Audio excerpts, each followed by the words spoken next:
Boa noite, Wellington, que acabou de entrar. Tá me ouvindo já, não? Tô ouvindo sim, Não. professor. Beleza. Eu tava esperando você. Estávamos esperando você, Wellington. Você... Ah, que beleza, hein? É isso. Então, não é isso que eu falei, pessoal. Esperando o Wellington entrar. Quando o Wellington entrar, a gente começa, certo? Então, boa noite. A gente vai tratar mais sobre codificação e no finalzinho animação, tá? Então, a parte de animação, o exercício para vocês é instalar o software, né, que é o Blender, né, que eu já botei aqui no chat, né? Então, também está no slide, mas deixa eu colocar de novo aqui. Certo?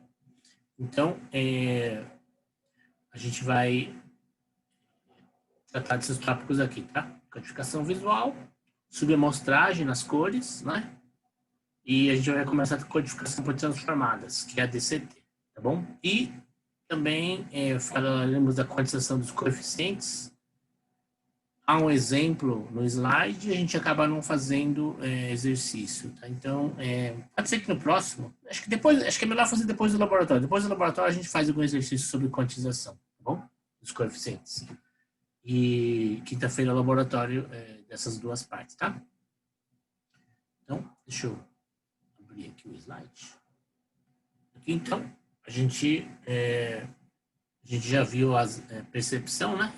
Visual, né? Então, os princípios da percepção visual. Agora a gente vai ver a parte da codificação, tá? Então, inclusive no cérebro, tá? Eu dei essa aula sábado, então no cérebro também funciona assim, né? Existe uma parte do córtex, aliás, eu comentei com vocês a parte do córtex visual, né? Ah, mas não falei do modelo, exato. Então, o modelo multimídia que a gente usa, né? É um modelo de um professor da Califórnia, neurociência ele, né? Então é um modelo, a codificação segue no córtex, depois que o córtex visual faz a fusão da informação com o córtex auditivo, tá? Aí começa a codificação. Então a codificação, né, visual, o que é a codificação visual? Seria um tipo de processamento alto para armazenamento, né? Concretamente, armazenamento na memória de longo prazo. Então, até a memória de curto prazo, existe um tipo de parametrização, né? Não é bem parametrização, existe uma análise, né? Bruta, meio bruta. Existe uma redução, logicamente, né? Da informação, mas ela ainda não é assim, diria assim, que ficam flashes, né? Então ficam coisas como se fossem as imagens. Tem gente que tem memória visual, tá? Memória de curto prazo visual. A pessoa tira um flash, né? Como se fosse um flash e armazena esse negócio aí. Isso é impressionante. Tem gente que armazena assim, tá? Armazena meio dado bruto, né? Mas a maioria das pessoas, né?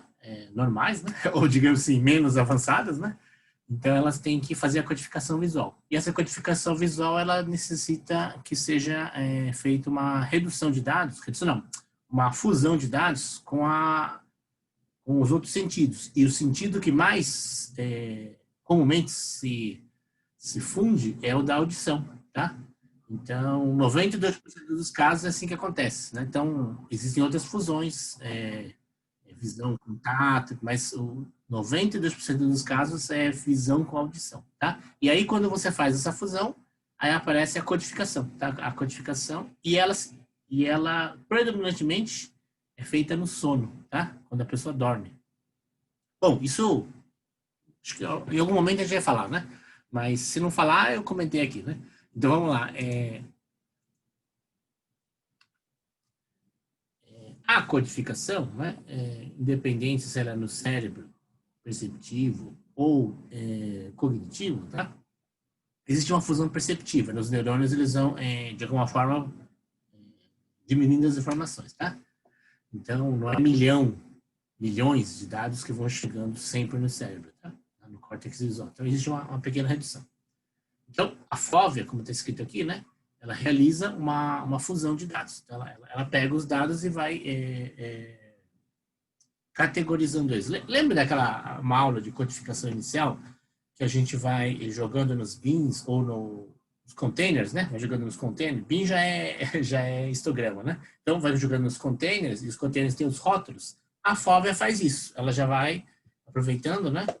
Esse é um artigo bem interessante que eu li, mas esqueci de... Bom, também acho que não é tão importante, mas é mais para o pessoal de imagem, né? Que o cérebro faz análises... cérebro não.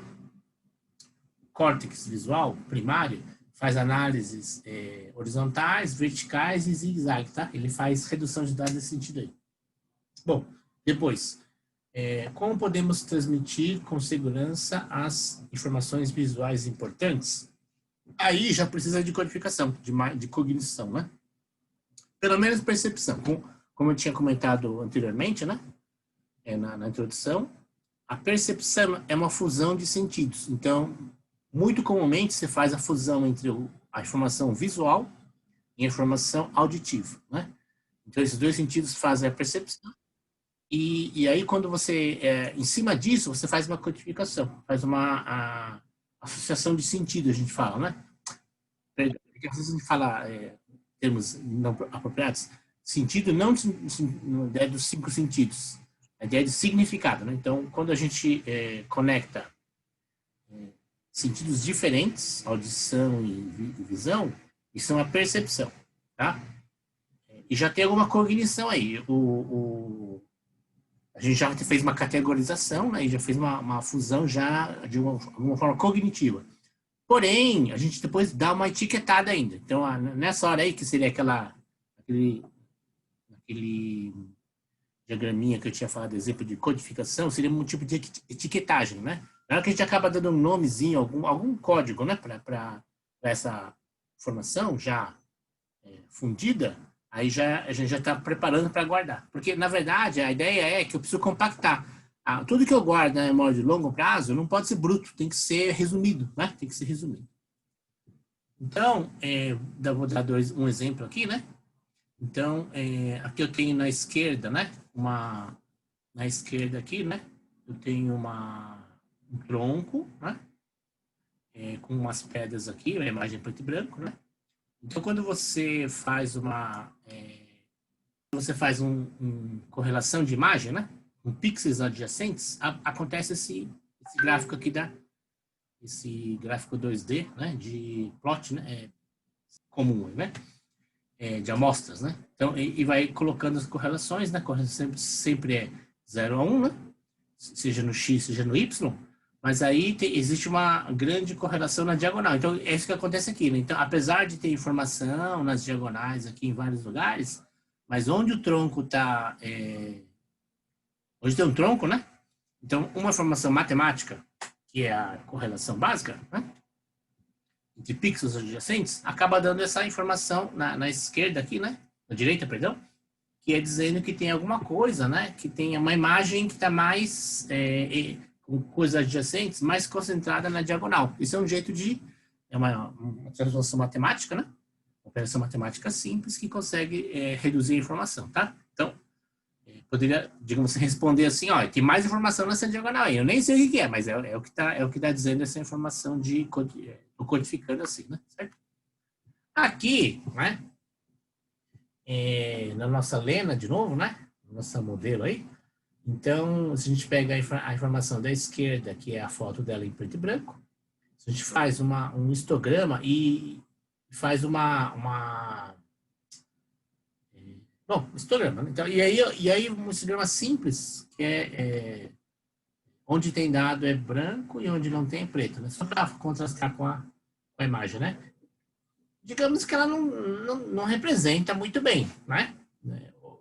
Assim como o tronco também, a correlação cruzada não representava.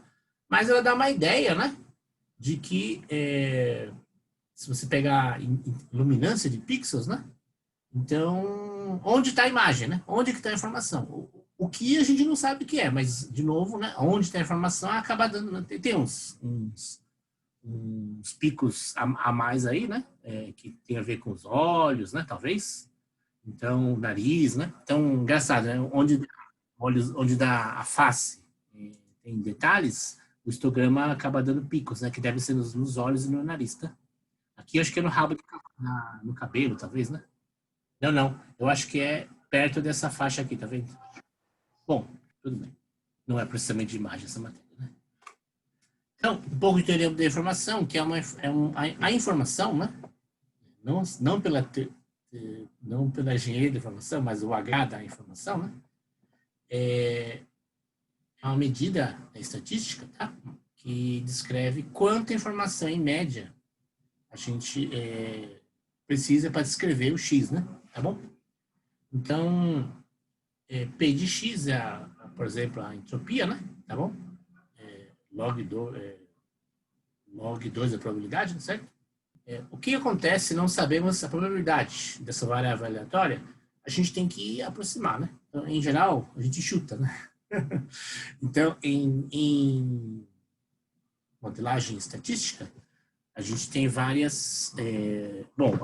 o axioma básico é que existe uma função Pzinho, né? Densidade de probabilidade, ou Pzão, a probabilidade, né? Cumulativa. Então, ou a gente tem a densidade ou acumulativa, o Fão, né? Que nos descrevem totalmente o processo. Então, essa é uma premissa, né? Então, existe isso? Eu não sei, mas eu tenho que ter uma premissa básica. Então, a gente, com essa premissa, se trabalha na teoria da informação, tá bom? Então, falando especificamente em compressão de imagens, né? Então, a gente usa algumas técnicas, seja computacionais, estatísticas, ou outras, né? Para comprimir, para retirar dado redundante ou dados que não são tão relevantes em algum critério. Eu preciso achar o critério, né? Então, dependendo da minha estatística, se for da minha abordagem. Se for uma abordagem estatística, eu devo usar um critério estatístico. Se eu uso uma abordagem heurística, eu tenho que usar um critério heurístico. Se existe uma abordagem de correlação, né?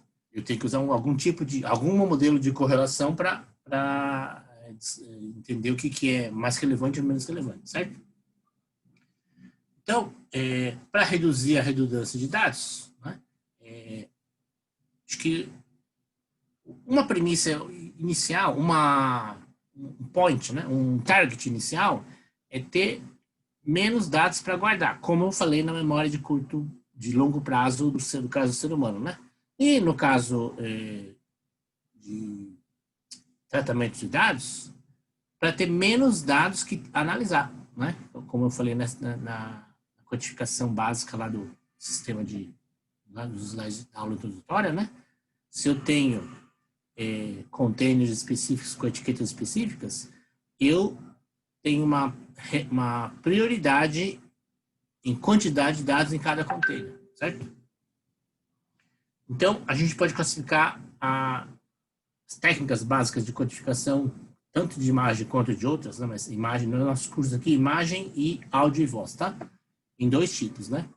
Com perdas, sem perdas primeiro e com perdas. Então, vamos ver o que é cada um deles, né? Sem perdas, né? É aquela que, como o próprio nome diz, né? Ela permanece, a qualidade dos dados é intacta. Então, eu comprimo de algum jeito, né? Zivlamp, por exemplo, né? O Arge faz isso, o Harf. Então, eles usam técnicas de codificação computacionais que utiliza algum tipo de informação, né? Número de zeros, né? Sequências parecidas, alguma estatística básica lá, que permite recuperar tudo, né? Então, que tipos de coisas a gente usa isso? As coisas que são referência, eu acho, né? Então, primeiro trabalho, uma planta principal, um áudio principal, uma imagem principal, uma obra de arte. Então, a gente não quer perder, né? Então, a gente guarda sem perdas, tá? Com perdas, é o que a gente tem mais referência. Eu acho que a sem perdas seria mais computacional, me parece. Na engenharia, a gente acaba... engenharia é uma área, né? Que se quer simplificar as coisas. Ou seja, se podemos complicar, não é da engenharia. Então, seria matemática, computação, física, né? Na engenharia, você quer simplificar, né? Então, nossa, então o modelo lá complicadíssimo, então não dá para fazer uma massa molazinha aí e tal, né? Então, o modelo linear. Ah, mas daí serve para os 20% dos casos? Sim, mas se o meu caso linear resolve, vamos fazer linear, né? Engenharia, sim. Vamos lá. Média de compressão. Com perdas, eles atingem grandes fatores de compressão, porque tem perdas, né? A qualidade você esquece a qualidade, tá? Então, por exemplo, MPEG, né? MP3, que a gente vai ver no curso aqui. É uma porcaria. Em termos de codificação, você perde um monte de coisa. Mas você quer reduzir dados, né? Então, tá? Sistemas multicanais, né? Cada canal é uma porcaria. Mas você não quer qualidade em cada canal, você quer diversidade espacial. Tá? Então, como você quer diversidade espacial, cada pedacinho do som naquele canal é bem ruim, mas ele é diverso, né? Tem diversidade espacial. Então, compressão com perdas são adequadas para imagens, né? Tipo fotografia, né? Onde você pode aceitar, por exemplo, você quer colocar uma fotografia na web. Não é uma obra de arte que você quer preservar. Você quer só uma informação de uma coisa. Então, não precisa de uma imagem de 250 megapixels, né? Basta 250K, né? Já que ela vai ficar pequenininha e é para saber se é ou não é, né? Tá? Não é a originalidade do negócio, é só para uma informação de chamada, né? Então, padrões de compressão de imagem, tanto com perdas ou quanto sem perdas, existem, né? Primeiro, né? Primeiro para ter uniformidade. A gente, acho que discutiu isso, né, em outra aula aí, mas das cores, né? Mas até fizemos um exemplo no laboratório, né? BGR, que é o padrão que o OpenCV usa, e de fato eu não sei por que eles fazem isso, mas eles usam esse padrão, né? Então, na hora que você vai colocar num display e tal, se você não tomar cuidado, sai com cor diferente, tudo é trocada, né? Só porque o padrão é diferente, né? Então, a informação está lá, mas o padrão é diferente e você acaba exibindo errado, né? Então, mas os padrões existem e para poder permitir a troca de informação, pelo menos na mesma padrão, nas mesmas os sistemas que usam aquele padrão, de forma coerente, né? Então, vamos ver aqui alguns formatos, né? Isso sim que esqueci de podia ter feito uma listinha. Então, depois eu lembro. Os padrões esqueci, tá? Mas vamos lá. Então, vamos falar a gente já viu que o RGB a gente já usou, né? Vamos ver os outros padrões, tá?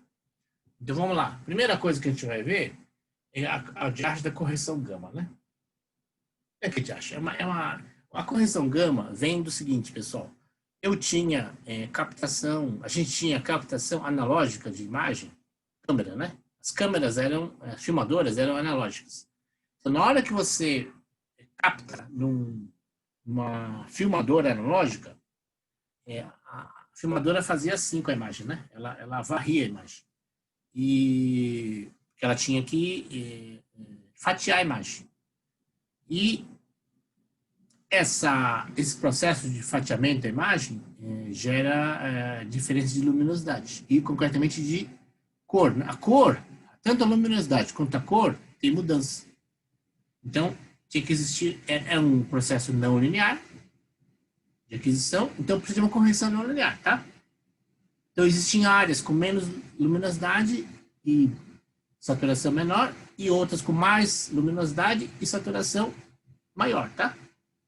Então, por que você faz correção na emissora, né? Porque você não quer... É a premissa básica de broadcast, né? Broadcast, você tem um transmissor central sofisticado e caro. Muito caro, né? Por exemplo, né? A antena digital da TV Globo, ela custou, né? Centenas de milhões de dólares, tá? Não sei se centenas, mas pelo menos uma centena e meia, né? Acho que foi centenas, acho que na época foram 230 milhões de dólares. Então, coisa caríssima. A anteninha que cada um usa na sua casa, custa R$ 400. Então, como é que pode, né? É porque essa premissa aí, você gasta um monte de dinheiro no transmissor para que cada receptor seja barato, tá? No caso do celular também é assim, tá? O celular, né? A antena, o conjunto combinado de antena de uma Herb, né? Simples, custa $300 mil, né? Só a antena, fora os equipamentos, mas anteninhas. A antena do celular é R$ 10, né? Se isso, tá? Então, um pouquinho mais, né? R$ 15. Então, o sistema local, né? Receptor do usuário, é sempre bem mais barato do que o do transmissor centralizado, né? Então, a correção gama era feita no transmissor por causa disso, para não onerar o receptor, né? Então, é possível fazer uma analogia da correção gama com o processo de compreensão? Sim, é igual, tá? Aqui, né, eu tenho a tensão de saída, tensão de entrada é um expoente gama, é isso, tá? Então, tensão Vout é a tensão corrigida, certo? A luminância original é assim, né? E a codificação linear faria esse jeito aqui, né? Ficariam umas manchas, né? Então, você tenta tirar essas manchas, tá? Vocês conseguem ver, mas aqui o meu tem umas manchinhas, né? Então, o display, né? Ela acaba visualizando assim, a distorção. Você faz uma ênfase gama aqui, né? Certo? Uma baulada no sinal. Tensão versus intensidade, né? Por exemplo, uma exponencial ao contrário. Um log, né? Exponencial ao contrário é log, exatamente. Então, você tem um display, joga um gama aqui, um log, e ele fica, a princípio, né? Fica linear, tá bom? Aqui não dá para ver direito, né? Então, aqui está a codificação linear, e aqui o gama ele privilegia o meio, né? O meio, né? Principalmente no meio, o brilho cai muito. Então, você faz uma correção para que no meio não perca tanto. Nas pontas, né? A gente não percebe tanto no claro quanto no escuro, mas no meio, pelo menos no display, fica bastante diferente. Aqui não deu para aparecer muito, né? Aqui acho que dá para ver melhor, tá? Então, aqui é a intensidade, mas mexendo na saturação. A saturação, né? Então, aqui teria um sistema captador original, né? Analógico. E aí, quando você faz a imagem com gama 2.2, aqui é 1, né? Um é sem gama, né? Expoente 1. E aqui com 2.2. Então, você dá uma forçada, né? Para quê? Para que na hora de visualizar fique mais linear, tá bom? Linear, né? Não no sentido de que, nossa, mas professor, onde tem linearidade aí? Então, linear no sentido de que a resposta seja mais próxima do que era original, tá? Ok? A maioria dos gamas é 2.2, tá? É um padrão que foi a HP, né? E a Adobe é que geraram no RGB 1998, tá? Então, aqui estão outros exemplos, né? De possibilidades. Então, aqui tem a maioria 2.2, mas aqui você tem 1, né? 1.8. 2.2, que é o padrão. Aqui a pessoa está parecendo que está né? Tá doente, né? É um fantasma, né? Aqui, né? Tá mal, mas aqui seria o normal dela. No caso da preto e branco, eu não sei como é que é a imagem colorida, né? E aqui você percebe que, nossa, a pessoa aqui tá mal, não digo, tá uma penumbra, tá escuro. Não, é que o display tá com correção gama demasiada, tá? Ok? Então, correção gama é um resumo assim, caiu já. Caiu no ENAD esse negócio aí. Eu teve ano de ENAD que caiu esse negócio aí, tá? Então, como eu sou professor, eu fiz questão do ENAD também, pessoal. Mas, como eu sou professor da matéria e às vezes alguma questão caiu no ENAD, eu acho bem a gente falar. Apesar que acho que a engenharia não precisa mais fazer ENAD, né? Pelo menos. Não sei. Deixa eu ver um papo isso que não estava precisando fazer, mas acho que é interessante a gente compartilhar com vocês as coisas da matéria que já caiu na verdade. Essa daí foi uma das que caiu. Qual a finalidade da correção gama, né? Isso aí. é adaptar monitores e displays e equipamentos analógicos ao sistema digital de armazenamento, tá?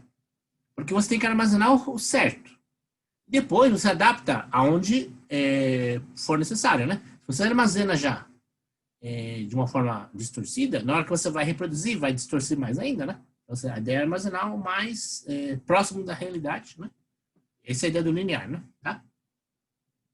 Então, vamos lá. Aqui, como é que a gente codifica, então? A correção gama é uma codificação, né? É uma correção, mas é uma codificação. Como é que a gente codifica a cor e o brilho separados? Então, quem é mais importante, né? É a luminância. Porque o preto e branco, né? A informação de brilho é a que tem mais...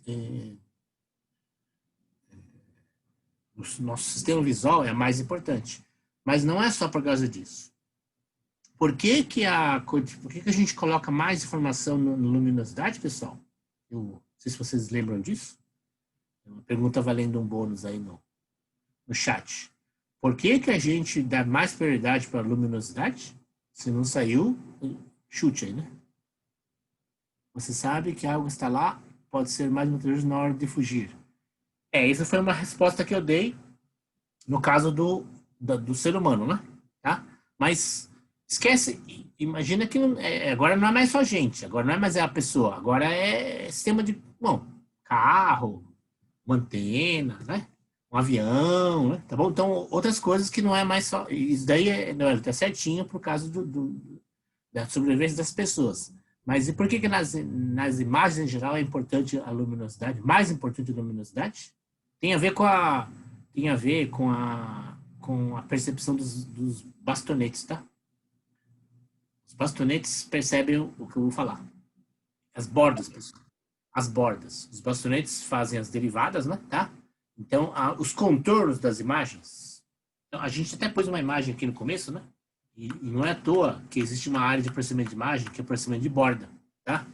Por que a borda é importante? Isso aqui é uma derivada básica, né? Um processamento de derivada, né? Então, porque as derivadas, as bordas, dão um contorno das imagens. Então, até desenhista quando pintor, quando vai fazer um quadro, uma obra de arte, faz o rabisco das bordas, depois vai colocando cor, né? Tá? Então, o contorno da imagem é muito importante para a definição das imagens mesmo, né? E por isso o contorno, ele é tirado do brilho, né? O contorno é tirado do brilho, tá? Ou luminosidade, né? Então a luminosidade é o mais privilegiado e as outras são menos privilegiadas, né? Vamos lá. E aqui a gente tem dois sistemas, tá? Eu poderia falar um monte aqui, né? Já dei curso inteiro de cada um deles, então, mas agora eu vou falar um minutinho de cada um. Então a gente tem na esquerda o sistema YUV, o Y é a luminosidade, né? E o sistema U e V é o do sistema europeu chamado PAL, tá? Sistema colorido PAL. Então, como é que você faz isso? Você primeiro, tudo que é linha, né, é com correção gama, tá? Então, então Y' é luminosidade, brilho com luminosidade, intensidade, né? E ele tem correção gama já. Então, ele pega uma ponderação, né?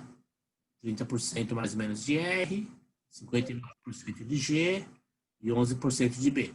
Lembrar daquela coisa lá, né? Mas professor, não é o vermelho que tem mais? Sim, como o vermelho tem mais, né? Se você privilegiar demais o vermelho, a imagem fica vermelha. Então, porque tem muito vermelho as imagens têm muito vermelho, tá? Então, é que o azul é muito pouco mesmo, né? Então, a gente também, se você coloca azul igual aos outros, ele fica azulado, ele fica não natural, porque o azul é muito pouco. Mesmo na composição geral das imagens, o azul é muito, na luminosidade, né? O azul é pouco. Então você põe 30% de vermelho, 59% de verde e 11% de azul. E aí você tem esses dois vetores que são composição do RGB, né? Que é o U e o V. Quem que bolou esse padrão? A outra cor aí, as outras duas, elas são composição dessas aí. Então, como você tem 3, né? Sempre. Então, você faz a luminância luma 1, o U e o V, que é a composição do B com I, com um produto interno, vai, né? Entre o B e o Y, e o R e o Y, certo? Então aí você faz uma decomposição meio Gram-Schmidt. Não é Gram-Schmidt porque ela não é ortogonal, mas né, um sistema de rebatimento de um vetor no outro, né? Tá? Então isso chama Y', U', V'. Ah, faltou U', V', né? Mas tudo bem, para não ficar chato, né? Então, e esse é o verdinho, é o sistema americano, que é o YIQ, que de onde a gente deriva a portadora Q, I, ela é transmitida em cosseno, tá? Então é in phase. E a portadora croma Q, a portadora I, é transmitida num cosseno. E a portadora Q é transmitida num seno. Vem daí. Então, a ideia da portadora seno e cosseno vem do sistema NTSC, que utilizava uma portadora real, né, cosseno, no vetor I, e uma portadora em quadratura em seno no vetor Q, tá? Eles são diferentes, porque um é americano e o outro é europeu, né? É gostosão. Então, cada um fez o seu, né? Tá? Então, qual que é o melhor? Desculpa, falando assim, objetivamente, foram feitos mais testes na Europa e a topografia europeia disse que o sistema PAL era melhor. Foram feitos muitos testes nos Estados Unidos e achou-se que para o ambiente, as condições climáticas dos Estados Unidos, o sistema NTSC era melhor. E, peguem essa, foi feita a mesma coisa no Brasil, e por isso que no Brasil tem o PAL-M. Ah, mas o Brasil, que se gostosão. Não. Foi feito um estudo famoso, né? Pessoal do ITA. Na época, o ITA e a Mauá, né? Pessoal da Mauá. Alguém da Poli, eu não lembro quem foi da Poli. Esqueci o nome do professor, já aposentou. Então, foi dois caras do ITA, um cara da Poli e um cara da Mauá, né? Então, fizeram o PAL-M, tá? Então, é uma versão modificada do PAL, né? Vamos lá. O que é o YCBCR, né, pessoal? YCBCR é o sistema digital já. Então, digitalmente, então, esses aqui são analógicos, né?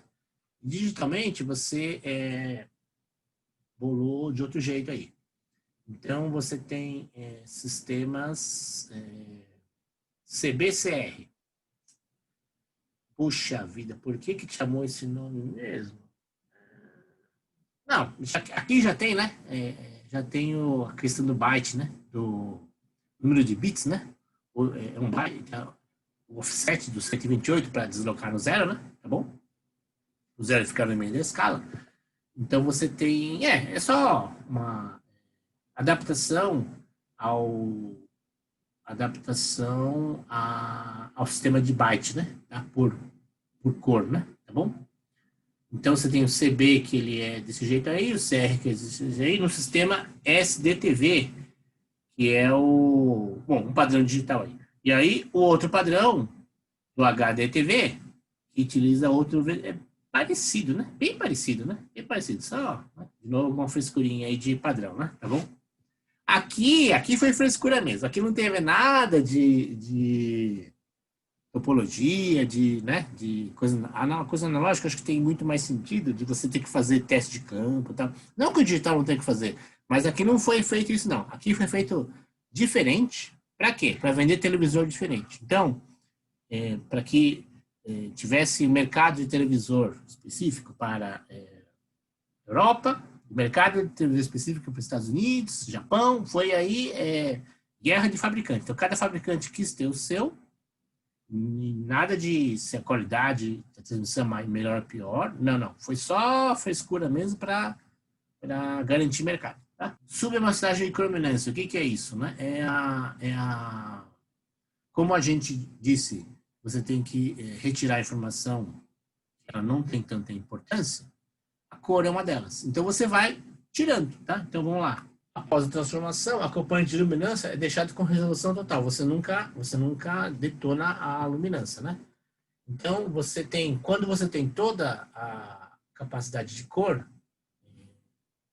você obteve as cores. E você quer codificar todas as cores, então você tem 4 componentes. Para cada 4 componentes de luminância, você tem 4 componentes de CB, croma B, e 4 componentes de croma R. Então, é o padrão, é o full, total, sem compressão, né?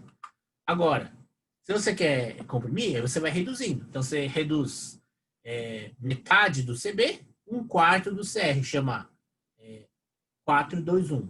Ou pode reduzir só o componente horizontal da imagem. Porque tem imagens que são mais horizontais e imagens que são mais verticais, tá? Então, vamos lá. Então, você tem 4-2-1, 4-4-1, né? Tá? O CR sempre é super... O primeiro que cai sempre é CR, né? Por quê, né? Porque como tem bastante, o vermelho, de alguma forma, está perto da luminância. Então, quando a luminância está acertada, você, apesar de... Ah, mas professor, o cinza não é igual ao vermelho. Não é igual. Mas não foge muito, no sentido de não fica tão não natural. Fica estranho, né? É como se você colocasse... Eu uso um óculos de ciclismo amarelo, né? É como isso daí. Você não enxerga direito, as cores também é mudada, mas você não vai confundir um verde com um amarelo, não vai confundir. Você fala que é verde, parece que vai ser meio azul, então você dá uma confundida nas coisas, mas não erra muito não, tá? É uma coisa amarela. Então é o que acontece aí no CR, quando você reduz sempre ele, mas a luminância segura o negócio aí, tá? No JPEG, então... O JPEG já é um padrão específico. Então, até agora, a gente falou só de coisas de display e de televisão. Agora, a gente está falando de câmera, né? JPEG foi um padrão que veio das câmeras, tá? Tanto filmadoras, primeiro fotográficas e depois as filmadoras, tá? Então, JPEG, diferentemente do padrão das TVs digitais, ele chama de subamostragem de croma. Então, também. É que esse título aqui não está muito bom, tá? Chroma, eu esqueci como é que chama isso aqui, mas esse título aqui é o título do JPEG, né? Tá bom. Ixi, saiu tudo errado. Ah, não, tá certo. Então, eu pensei que o slide estava errado. Então, aqui, né, estão como se fossem, né, todas as bolinhas pretas, exatamente, as bolinhas pretas, se está preta aí, mas as bolinhas cheias aqui, são a luminância. A luminância a gente nunca mexe.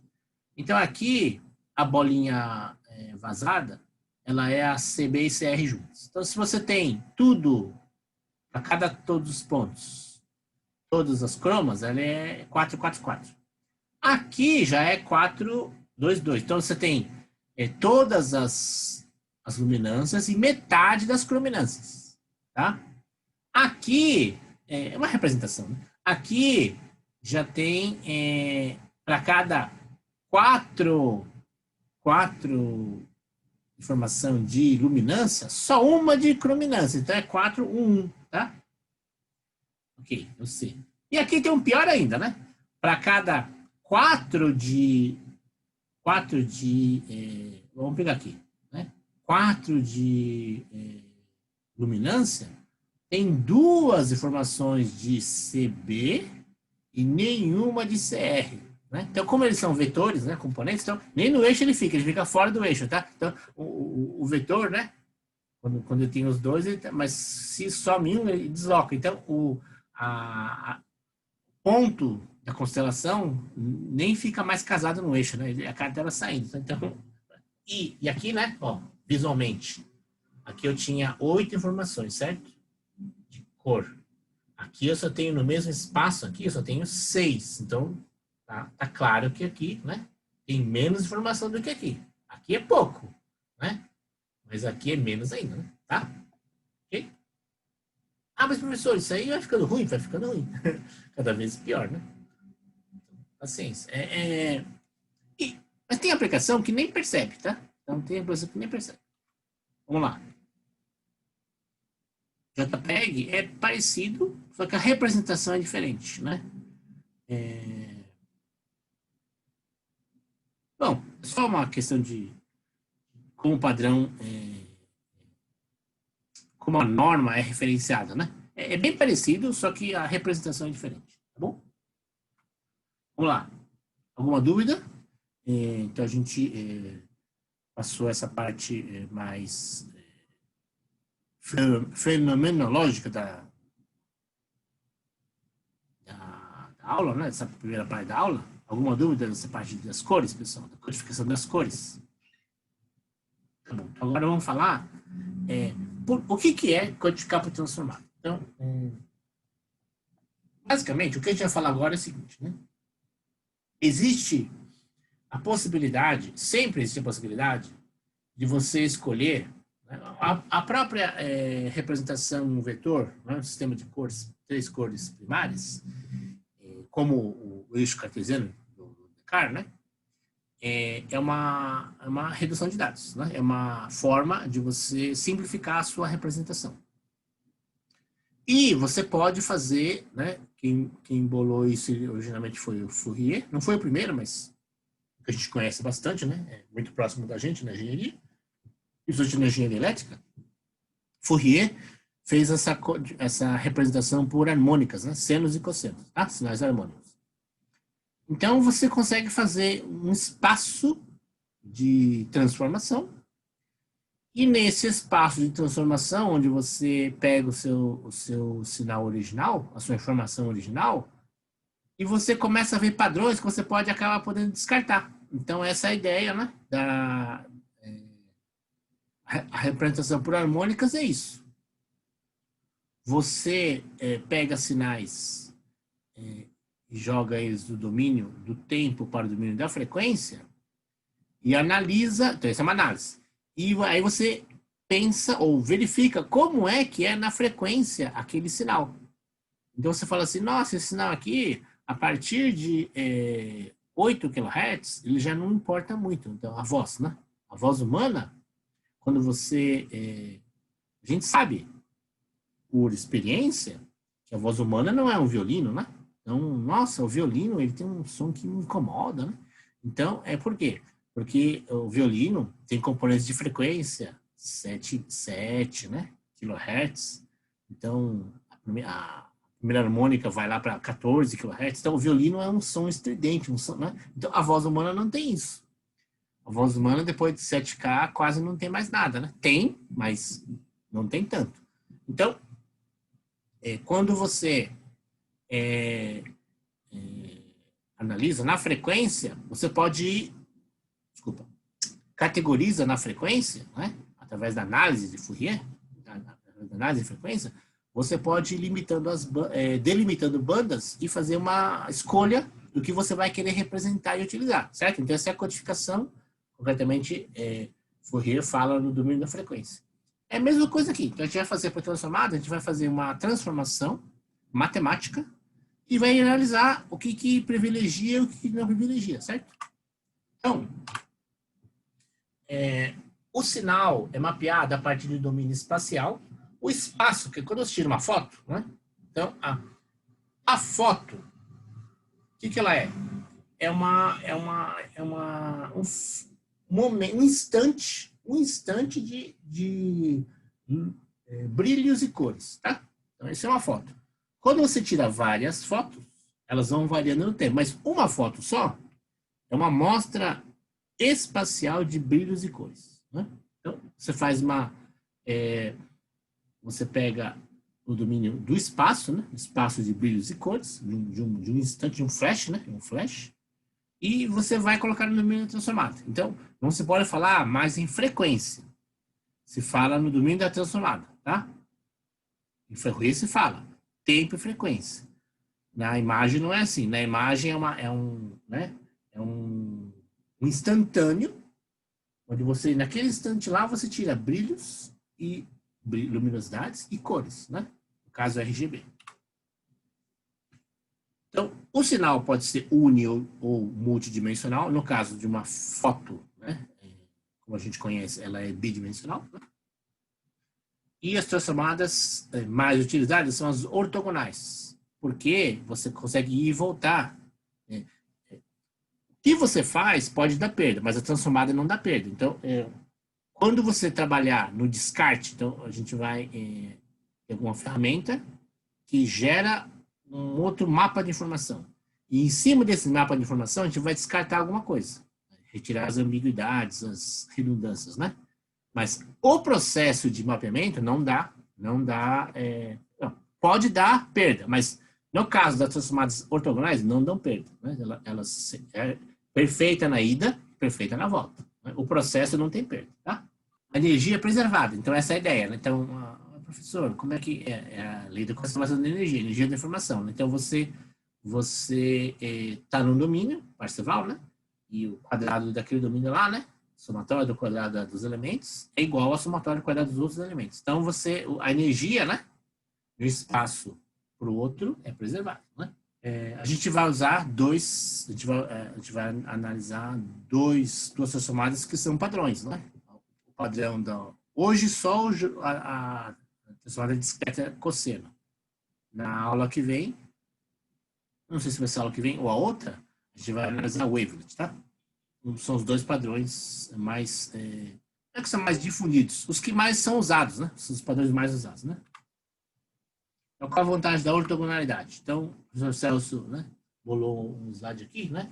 Então, você tem uma matriz, uma transformada, a transformada é uma matriz, matematicamente pode ser representada por uma matriz, né? C é uma matriz, e se ela é ortogonal, o C transposto, em geral, é uma matriz quadrada, né? O C transposto C, se você fizer essa aplicação, né, de CT em C, ela dá a identidade. Então, implica, logicamente, né, que o C, a inversa de C, né, é a própria transposta, certo? Então, a transformada direta, o Y, o meu sistema, né, eu tenho uma informação, uma matriz X. Eu faço um sanduíche dela, né? Aplico ela em CT e aplico em cima dessa multiplicação um C, né? C, X, CT, né? Esse é o Y, né? É o target codificado, né? Então, se eu utilizar o Y igual a CXCT, né? Se eu colocar ele no lugar do X, né? Só substituir no lugar do X eu pego no lugar, no Y eu aplico, né, o CT no Y. Então, de novo, a mesma coisa que eu fiz aqui, eu vou fazer, só que agora no Y. Eu aplico o CT no Y, tá? Então, e o Y quem é? O Y é esse aqui. C, X, CT, né? CT, C é identidade, né? Então, some. É igual a XCT, né? Se eu aplicar esta CTY, aplicar em cima do C, né? Então, fica XCT, C, essa aqui de novo é a identidade, então virou X de novo. Então, o que eu quero dizer aqui, né? Então, se eu pegar o Y é o X aplicado no CT e o C aplicado no X, nesse produto aqui, né? Se eu fizer o mesmo sanduíche ao contrário, né? Então, o sanduíche, a codificação, o que é? É o sanduíche do primeiro X no CT, depois no produto, o C no produto deles, né? A decodificação é ao contrário, a ordem é ao contrário, né? Então, eu tenho que aplicar o Y no C, depois o produto delas aplica o CT nela. Então, e vai dar o X. Então, a codificação é de uma ordem e as mesmos bloquinhos em ordem reversa aplicados no sinal de chegada é o sinal de origem. Então, tudo bem? Então, eu tenho um sinal fonte. Faço a codificação com dois bloquinhos aí, CT e o C, em ordem certinha, né? X no CT e depois no produto deles o C. Na decodificação eu faço com os mesmos bloquinhos, mas em ordem inversa, né? Então, eu aplico o Y no C e o produto deles aplico o CT. Né? Inverti aqui né? Aqui era, olhando aqui, né? É um bracket, né? Em quântica é o bracket, né? Então aqui, né? Maior e menor, e aqui é menor e maior, tá? Tudo bem? Então eu fiz a mesma coisa ao contrário, né? Então a codificação a decodificação é o inverso da codificação com os mesmos bloquinhos, né? Ok?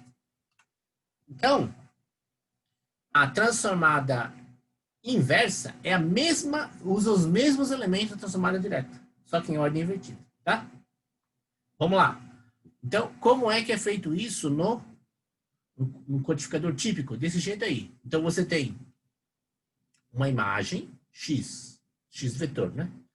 A transformação, né, é o que a gente, no caso, está falando que ou é a DCT ou é o wavelet, né? Então, você põe o T aqui e aplica um sistema linear, né? O T no X, né? E dá o vetor transformado. Esses coeficientes Y, você quantiza. Aqui tem perda. Quantização, né? Então, 2,47 vira 2,5. Nossa, professor, o senhor perdeu 0,03. Sim, teve perda. Então, eu tinha o meu 2,47, se eu quero diminuir uma casa decimal, né? Ele vira 2,5, eu perdi 0,03. Né? Então, houve uma perda. Toda quantização tem perda. Tá? Então, a perda não é da transformada, a perda vem da quantização. Tá? Aí você tem os índices de quantização, né? O Qzão é o sistema de quantização, né? E o índice de quantização, o Qzinho, você codifica. A codificação, você faz de alguma forma bitstream. Você arruma os bits, você ordena eles de alguma forma e transmite protegido, tá? Então, a decodificação, você faz o inverso da codificação. Você arrumou de um jeito. Por exemplo, o pessoal faz scramble, né? Scramble é um jeito de desarrumar os bits para quando agrupar eles de uma forma diferente e transmiti-los de forma bagunçada, para que na hora de perder os bits, você não perder trechos inteiros de sinal, tá? Então, senão ficaria mudo. Na hora que você embaralha, perde alguns setores do sinal, na hora que você desembaralha, você perde trechos menores do sinal original, tá? Acho que já fizeram alguma matéria de código, alguma coisa assim. Então, é assim que se faz. Então, você bagunça os bits, porque eles bagunçados, eles são mais robustos, né? Do canal. Aí a decodificação é o inverso da codificação, você faz um processo inverso à quantização, né? Então, de alguma forma, aqueles 2,5, né? Então, aqui, né, pessoal, a gente tem uma tabelinha, por exemplo. Né? Então, 2,5 equivale por exemplo, ao décimo. Se fossem 4 bits, né, pessoal? 2,5 seria o número 7, né? Então, você só transmite o índice. Então, aqui você faz o contrário. Então, você pega o índice 7 e o 7 vira 2,5, né? Porque aqui, quando você faz uma quantização, você não envia o sinal quantizado, você envia só o índice dele, né? Você pega uma tabela, né? A ordem na tabela é o índice, né? É o primeiro, no 4 bits, de 1 a 16, né? Ou de 0 a 15, sei lá. Então, o 2,5 seria, por exemplo, o número 7 da tabela, tá? Metade da tabela. Então, a quantização é o processo inverso, você pega o número 7 e faz ele virar 2,5 de novo, né? Aí você pega esses coeficientes numéricos já, não é mais índice, já é coeficientes, e faz a transformada inversa. Então, aqui você tem uma transformada cosseno, você tem uma inversa cosseno. E aqui você tem a imagem reconstruída. A TX, ela é totalmente inversível. Por exemplo, se for ortogonal, ela não tem perda nenhuma, né? Quem não é inversível é a Q de X, porque ela tem perda, né? Então, o C, Q e o decoder C é menos 1. Então, essa parte também, o scramble e o descramble, né? Eles não têm perda. Eles são só um jeito de arrumar os bits, né? Tá? Ok, vamos ver aqui. Esse slide está muito ruim, mas eu não tive tempo, né? Eu esqueci, na verdade, de fazer, então peço desculpas. Está muito ruim esse slide. Então, aqui eu tenho um bloco, né? Então, a codificação padronizada, seja pelo ITU, seja pelo JPEG, etc., né? Ela é por blocos. Então, a gente chama de codificação por blocos. Então a gente diz blocos quadrados, né? Então, quadriculados. Né? Então, de 4 por 4, ou no caso, 8 por 8. Então, mas L por L, tá? Então, você pega a imagem, né? Ela, por exemplo, tem 1920 por 1080 pontos, né? 640 por 480. Então, a imagem pode ter linhas e colunas, o que for de diferente, não tem problema. A relação de aspecto 16 por 9, né? Tem 16 pontos na horizontal e 9 pontos na vertical. Mas, então, quanto que é a relação de aspecto da imagem, não importa. Em geral, é assimétrico, né? Tá? Agora, cada elemento de imagem blocado, ele é quadrado. Então, no caso aqui que a gente vai usar, é 8 por 8. Poderia ser L por L. Em geral, é 2 elevado a N. Então, 2, 4 por 4, 2 por 2, 4 por 4, 8 por 8, 16 por 16. A norma podia várias coisas, mas aí finalizou em 8 por 8. Tá? Então, 8 por 8 é o padrão mais comum. Então, aqui é o que está desenhado aqui, né? L de 8, né? E, de novo, isso aqui não tem nada a ver. Puxa, professor, então a minha tela é quadrada? Não, a minha tela tem quantos blocos for o caso, né? Mas cada bloco é 8 por 8, tá? Uma imagem. Então aqui, perdão. Aqui neste caso aqui, né? Neste caso aqui, desse exemplo, desse slide, ele pegou uma imagem L por L, uma imagem quadrada, e ele blocou ela em bloquinhos quadrados. Mas não precisa ser assim, tá? Então, eu expliquei uma coisa posterior, né? Mas no exemplo aqui, ele está usando uma imagem, por exemplo, 256 por 256, tá? Então, uma imagem quadrada. Mas não precisa ser assim, tá? É horrível, mas cada bloco com nome, né? É um quadrado. É um bloco do sistema, né? Então, tem vários quadradinhos retangulinhos aqui, pelo menos, né? Então, vamos lá. Então, você tem a imagem original, né? E aqui ele está falando do bloco M por N. Então, tá mais genérico, né? Então, mas M por N poderia ser aqui, ó. 2, linha 1, coluna 2. Linha 1, coluna 3, né? Linha 1, coluna 3. Esse aqui, né? Tá? Linha 5, coluna 2, tá? Esse aqui, certo? Ok? MN, né? Aí você tem a DCT, como eu falei, ela é N por N. Então, ela é blocada quadrada. Então, no caso aqui, 8 por 8. Sempre 8 por 8. E aqui você tem um seletor, né? Para escolher se você quer um quantizador de um jeito ou de outro, tá? Aí você tem o quantizador, você tem uma codificação vertical, você pode ter vertical ou horizontal, tá? Aqui no caso está fazendo codificação vertical. Tem um buffer, tem um multiplexador, toda essa parte aqui, todos esses três aqui, né? Eles fazem esses três mais o codificador de canal, né? Eles são o Scramble, a gente fala o Scramble, né? O sistema de embaralhamento. Aí sai no canal, aqui uma flechinha, sumiu a flechinha, mas deveria ter uma flechinha que vai para o canal, né? Aí aqui tem ruído. Por que o canal tem todo esse trabalho para você fazer o bitstream, né? Por que no canal a gente tem que fazer todo esse trabalho para fazer o bitstream, pessoal? Estou fazendo a pergunta aqui. Por que no canal a gente faz o bitstream todo bagunçado? Por que no canal se faz todo esse trabalho, pessoal?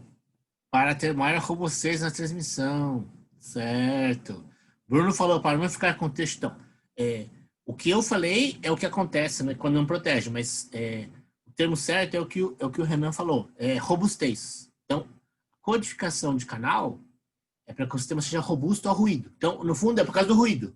O ruído vai atacar o canal, a informação do canal, o ruído do canal ataca a informação, não é? Suja a informação. Então, isso prejudica a qualidade da recepção. Então, o embaralhamento, a codificação de canal serve para proteger os dados do ruído, tá? Beleza. Então, eu tenho o decodificador do canal, o demultiplicador. Então, aqui, né, pessoal, inversamente, né? Se eu tinha uma codificação vertical, aqui, né? A última coisa do processamento é a decodificação vertical. Se eu tinha um buffer aqui, em segundo lugar, a penúltima coisa é o buffer, né? No decodificador. Se eu tinha um multiplexador em terceiro, o antepenúltimo é o demultiplexador. Se eu tinha um codificador de canal em quarto lugar, o quarto ésimo anterior é o decodificador de canal. Então, a ordem inversa, mas das mesmas coisas, né? Lembra que eu falei do CT e C, né? Então, você aplica mesmos blocos em ordem invertida, né? Então, o canal foi o último, codificador, decodificador primeiro. Multiplex, demultiplex. Buffer, VLC, VLD. Certo? E o quantizador é invertido. O inverso do quantizador. Aqui já não é parte da codificação, porque essa parte aqui não tem perdas, tá? Lembra que aquela parte não tem perdas, né? X vira Y. O quantizador tem perdas. Aqui tem perda e aqui tem perda. Tá? E aqui, ó, de novo, a DCT 2D tá aqui, e aqui seria a inversa desse T2D. Aqui também não tem perdas mais. Onde é que tem perdas? Então, pessoal, no quantizador. Isso aí também caiu. No ENAD, de 2, 3 anos atrás, onde existe a perda nos sistemas digitais? A pessoa fala, não, no ruído, não sei o que, tal.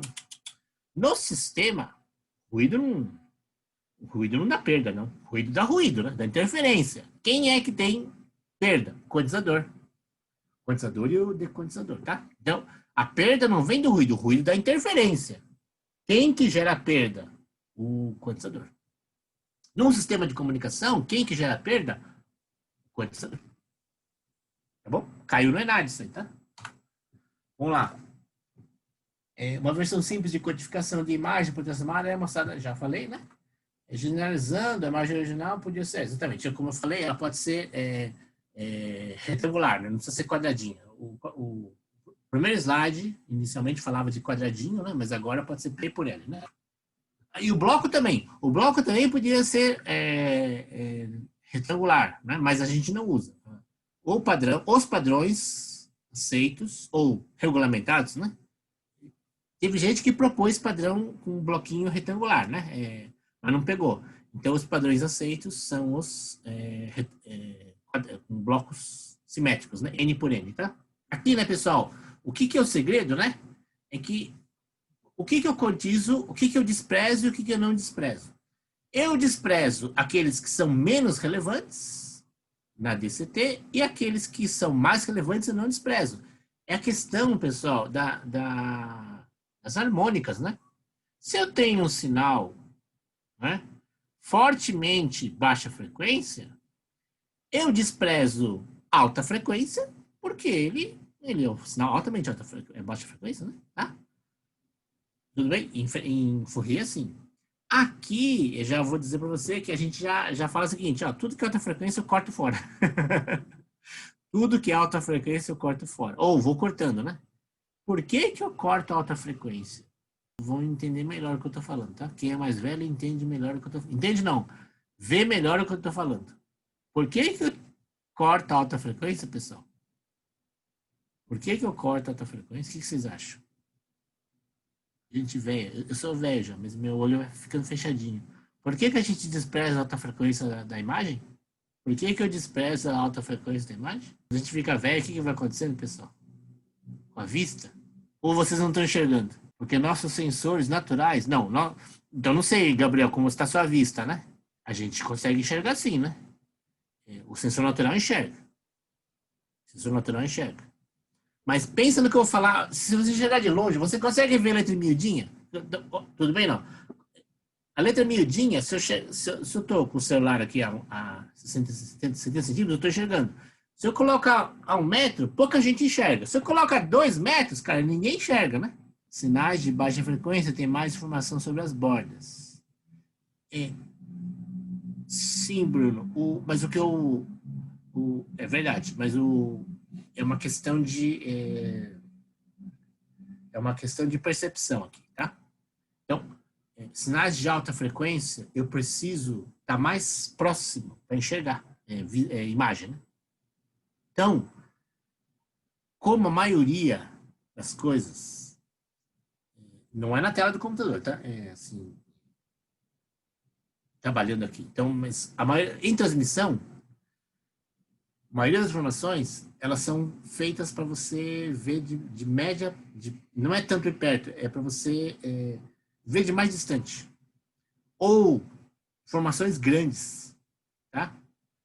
Informações grandes. Então, por exemplo, né? Como é que é feita uma capa de uma capa, né? Capa de qualquer coisa. Você pega uma foto, né? E algumas letrinhas, letras grandes e algumas informação pequena. A informação pequena ninguém lê.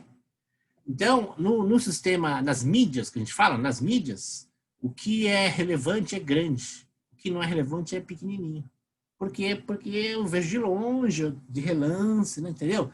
Então, a informação, de alguma forma, está nas coisas grandes. Não é que é verdade isso.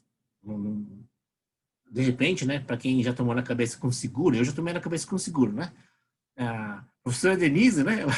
Ela teve, desculpa, eu vou contar um caso, mas é muito engraçado, né?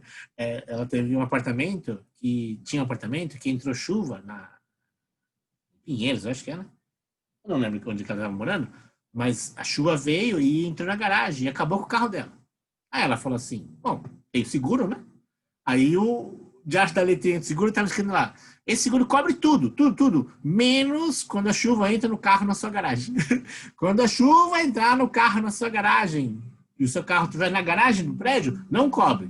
Aí ela falou assim, não é possível. Aí ela pegou a lupa lá e estava escrito esse negócio aí. Então, para quem tomou na cabeça de seguro, que eu já tomei também, sabe que a letra pequena vale muito, né? Informação importante. Mas o mundo aí é feito de essa ideia, né? O que é importante é grande, o que é menos importante a gente deixa pequenininho, tá? Então essa ideia aí a baixa frequência está na informação grande, tamanho grande. E a alta frequência está na informação pequena, que é menos relevante. Ou as pessoas fazem ela menos relevante. Não é que ela é menos relevante, mas é que elas fazem, né? Certo? Bom, vamos lá. Estaremos a DCT, né? E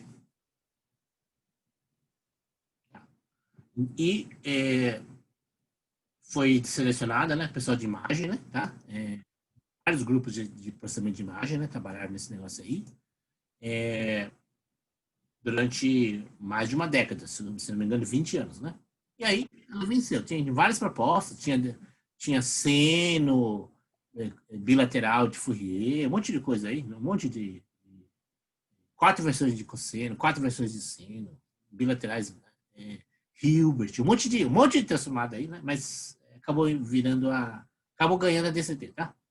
Foi na década de 90, se não me engano. Por si só, a DCT não leva a redução de redundância.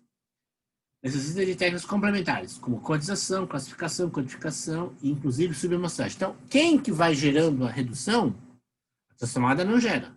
As outras técnicas que a gente vai... são técnicas de análise que a gente vai, né, como a cor, por exemplo, né? A gente, sabendo, né? Isso sim que alguém falou, o Bruno, talvez, né? O Gabriel também. Como eu não enxergo algumas coisas bem, então para que eu vou ter codificado tanto azul se eu não enxergo azul? Praticamente eu não enxergo azul. Então eu vou tirando. Então, técnicas ou análise de percepção, a gente vai tirando. Então, a codificação de luminância é isso aí, né? Tá? Ou, se uma imagem tem muito coisa horizontal, para que eu preciso gastar bit na vertical desse negócio aí? Né? Tudo bem? Se uma imagem predominantemente é vertical, linhas verticais, né? Então, tem camiseta aí que ela é listrada assim, né?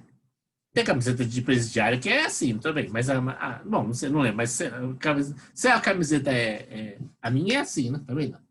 Então, se a minha é assim, eu não preciso gastar bit na vertical, porque eu só preciso de bit na horizontal. Né? Quando eu dava essa aula aí na Federal, eu mandava de vocês olharem para o teto, né? O teto tem como chama? As luminárias, elas são gradeadas, né?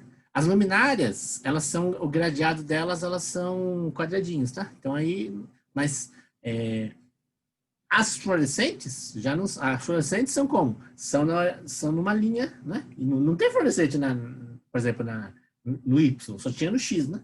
Tá? Ok? Então, a informação, ela pode ser redistribuída, às vezes, só na horizontal ou só na vertical. Ou só na diagonal também, tá? A Wavelet usa isso daí. Definindo a DCT, tá? Vamos definir a DCT 1D, né? É uma transformada discreta, né? Então aqui tá aí as componentes. Então você tem o cosseno, né? Então, ímpares, né? Só os ímpares, tá? Transformada cosseno, ela é uma função ímpar, né? Então aqui tem os cossenos ímpares, tá bom? 1, 3, as harmônicas, né? 1, 3, 5 e 7, assim, né? Tá? E o N é o número no caso aí a gente usa 8, né? Então o N é 7, tá? Então é de 0 a 7, né? Tá? Então tem o coeficiente de normalização, que é 1 sobre a raiz de N, né? 1 raiz de N quando K é 0. K é K é esse primeiro coeficiente. O K é o do nível DC, né? Então quando o K é 0, ele vale 1 sobre N. E 2 sobre N nos outros casos, né? Tá? Então, porque é uma função ímpar, né? Certo? Então, dobrado quando ele é acima de 1. E no caso do primeiro, né? Primeiro é 1 só, né? Tá? Vamos contar 2 vezes, né? Então, aqui é a C0 é a chamada de valor médio. Frequência zero, né? É o DC, tá? Então, a transformada discreta de cosseno é a KLT, Carroll-Noeve, né? Ela é a transformada ótima em relação à energia, em relação a várias propriedades. Porém, é osso. Não é que é osso, é uma transformada com. Tem que fazer mão a mão, conta por conta. A DCT não.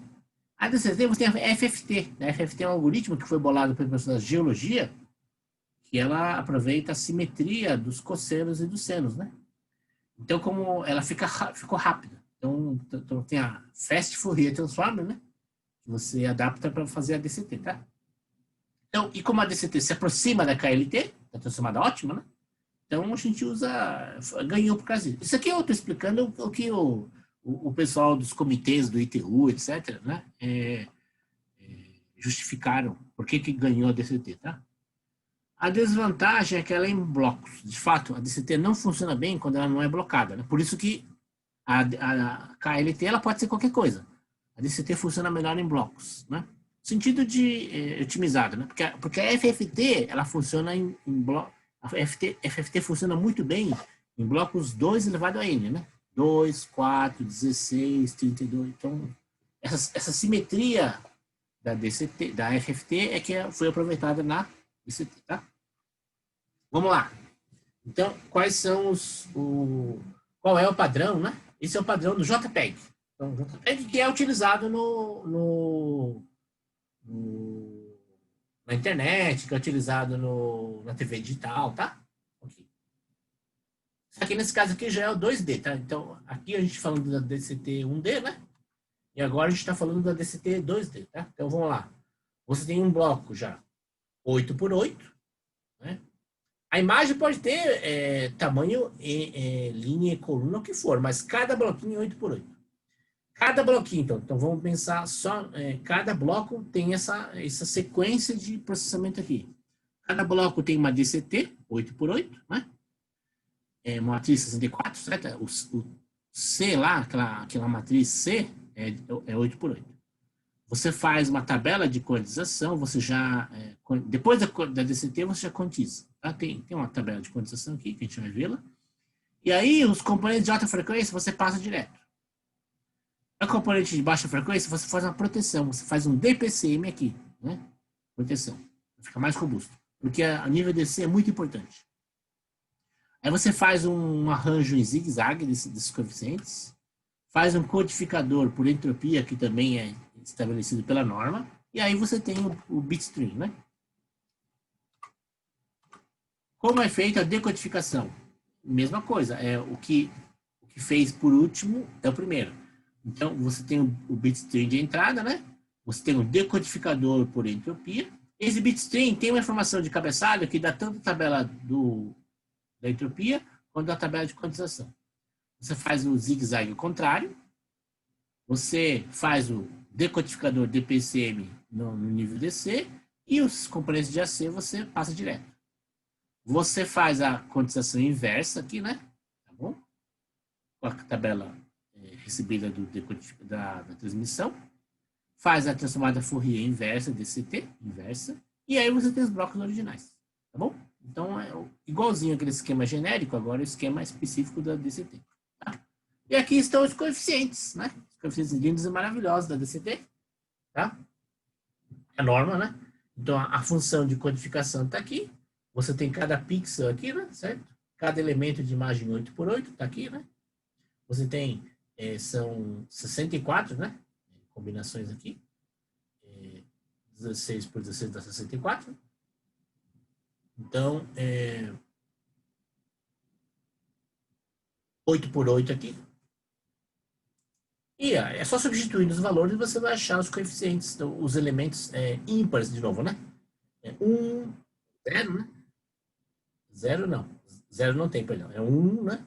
1, 3, 5. 0 é o nível DC, né? Nível DC, ele é codificado separado, né? Então, 1, 3, 5, 7, 9, né? Etc. 1, 3, 5, 7, 9, 11, 13 e 15, né? Tá? São esses 8 coeficientes. Esse na horizontal e esse na vertical, né? 8 por 8 dá 64. E a DCT inversa é o pixel em relação ao F, né? Então, o F está aqui, né? Que é o codificado DCT. E aqui, transformado DCT, você coloca ele aqui e você tem o pixel de volta aqui. Então, e os coeficientes estão aqui, ó. 1 sobre a raiz de 2 no caso de W igual a 0, né? Função W igual a 0. E 1 no caso, nos outros casos, tá? Ok. Então, é a definição. Aqui está o plot. Antigamente a gente pedia para fazer esse plot aqui, tá? Não sei se vai fazer. Talvez faça, eu não lembro se no laboratório vai fazer esse plot aqui. Mas aí você vai colocando, calculando todos os coeficientes, né? Calcula todos os coeficientes. E aí você faz um plot 2D deles, aparece, né? Então aqui as frequências altas, quando os coeficientes x e y são altos, né? De 6, 7, 8, 5, 6, 7, né? E quando ele é 0, ele está aqui, baixa frequência. Certo? Baixa frequência tem alta frequência. Tá? A gente chama de funções base da DCT, tá? 2D. Exatamente aqui. Então, o que são as funções base da DCT? Padrões base, né? Então, você vai fazendo as variações, né? As variações dos coeficientes, vai dando variações de alta frequência e variações de baixa frequência. Aqui não tem frequência, aqui é o DC, né? Nível DC, ele não tem frequência nenhuma. E aqui você tem primeira harmônica, né? Tanto na horizontal quanto na vertical. E aí, no caso, a quarta harmônica, né? Terceira harmônica, perdão, né? Primeira, segunda, terceira harmônica. Segunda harmônica no sentido de ímpar, né? Tá? Tudo é ímpar, né?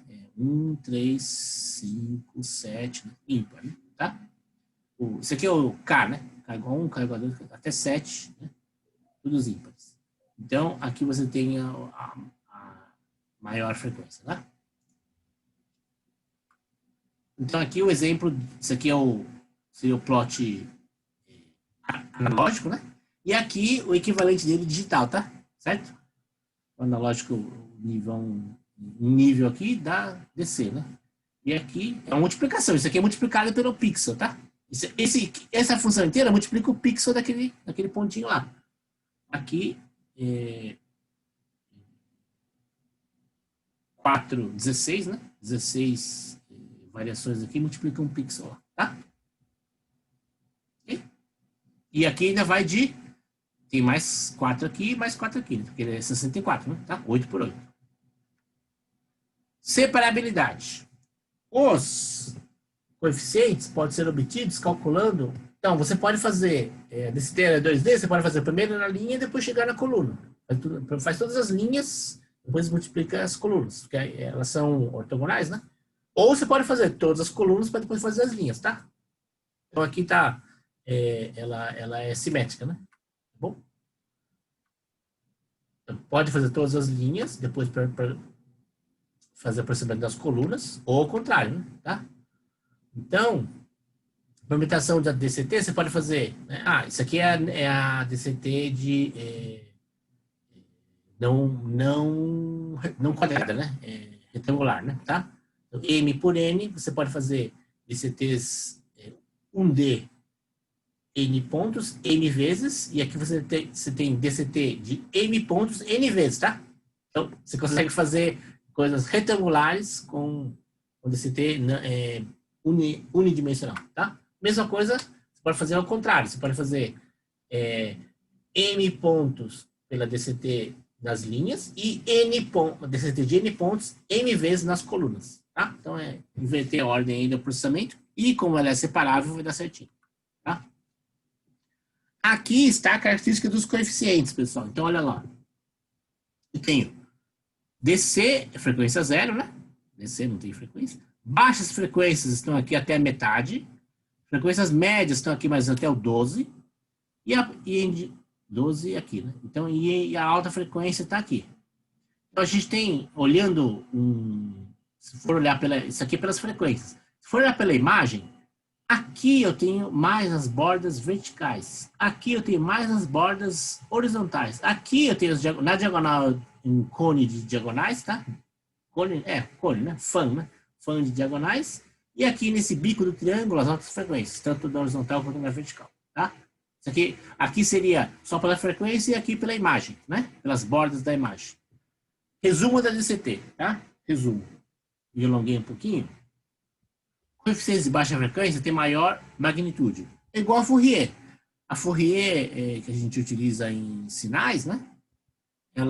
A primeira harmônica, quanto maior a harmônica, quanto menor a harmônica, maior a amplitude, maior a energia. As harmônicas a frequência da harmônica vai aumentando, a amplitude vai diminuindo em geral, tá? Não é assim, em geral é assim que é feito com todo sinal, né? Então, coeficientes de alta frequência têm menor amplitude, menor energia. A maior parte das informações é compactada nos coeficientes de mais baixa frequência, tá? Ou seja, aqui, pessoal, aqui é onde tem maior quantidade de energia. Aqui já menos, aqui quase não tem energia, tá? Utiliza os coeficientes DCT para armazenar dados da imagem, mas descarta certa porcentagem dos coeficientes de alta frequência. Por quê? Porque a gente não tem energia neles. O JPEG que normalizou isso, tá? Então, a DCT prevê compactação de energia e ela alavanca a compressão, tá? Ganha bit. Então aqui, pessoal, esse aqui é um exercício que vocês vão ter que fazer para casa, tá? Então eu tenho aqui duas matrizinhas 8x8, né? Uma de coluna e outra de linhas, né? Tá? E vocês vão fazer são dois elementos de imagem, tá? Dois bloquinhos de imagem, um aqui e um aqui. E vocês vão fazer esses vetores aqui. Esses aqui, né? Calcular o Fão, no caso, né? O Fão do Finho e o Gzão do Gzinho, tá? Ok? Então, vocês vão fazer para aquelas duas matrizes lá, daquelas duas matrizes lá. Preciso para casa. Então, vou dar um exemplo aqui. Exemplos. Então, aqui eu tenho uma imagem aqui, que não é a Lena, né? Ela tá toda vestida, né? Bom, até pode ser a Lena, mas já não é mais modelo da Playboy, né? Já tá vestida aqui. Então aqui você pegou um elemento, por exemplo, deve ser esse aqui, um cabelinho aqui dela, tá? Coisa do cabelo aqui, né? Tá bom? Então, um elemento de 8x8, um bloquinho de 8x8, então em algum lugar aqui, né? Tem uma coisa escura, se for o cabelo, tá por aqui, tá? Ok? Então, tirou um elemento 8x8. Aí o que você fez? Você calculou, é só a luminância, esquece o RGB, só a luminância, tá? Então, 0 é preto e 255 é branco. Então, tudo que é mais claro, né? Aqui é bem claro, certo? Não, perdão. O número alto é claro, né? Então, 211 é bem claro, certo? Não. 63 é baixo, né? 9 é muito escuro. Tá vendo aqui? Aqui tem os valores já em 8 bits, né? De cada... Esse bloco aqui é 63. Esse bloco aqui é 211. Esse bloco aqui é 86, tá? 64 elementos, tá aqui os quadradinhos, né? Tá bom? Então, foi feita aquele Fão UV, foi aplicada as matrizes, né? A DCT, e geraram esses caras aqui, ó. Olha o que gerou. Então, essa matriz aqui, né? Essa matriz aqui, de pontos, virou esse aqui é espaço da DCT, tá bom? São esses valores aqui. O Yzão, né? Então, olha o que eu fiz, pessoal, sistema, né? Tirou tudo que é da diagonal para baixo. Então, tá? Esses pontos aqui, ó, isso aqui, tá vendo como isso é tudo parecido? Eu vou arrancar tudo, vou arrancar metade da informação. Vou zerar tudo. Por quê? Porque não me interessa. Por definição, tá? E aí, na hora que eu faço a DCT inversa, olha como é que ficou. Então, isso aqui é a DCT. Eu peguei essa matriz com zerado tudo aqui, eliminei mesmo, tá? É mais, porque eu peguei a diagonal inteira triangular inferior e zerei inclusive a diagonal, tá? Então é mais do que 50% aqui de compressão, né? Tá? Quando eu faço a DCT inversa, olha o que acontece, né? Gera esse padrão aqui, tá? Gera esses números que gera esse padrão aqui. Se você comparar, aqui é o original e aqui é o inverso. Poxa, professor, perdeu alguma coisa, mas não perdeu muito não, lógico, porque você perdeu tudo que é de pouca energia. Então é um milagre, né? A DCT, quando você faz isso, separa alta frequência de baixa frequência. E a alta frequência quase não importa. Tá? Olha só, então. Aqui está a imagem original.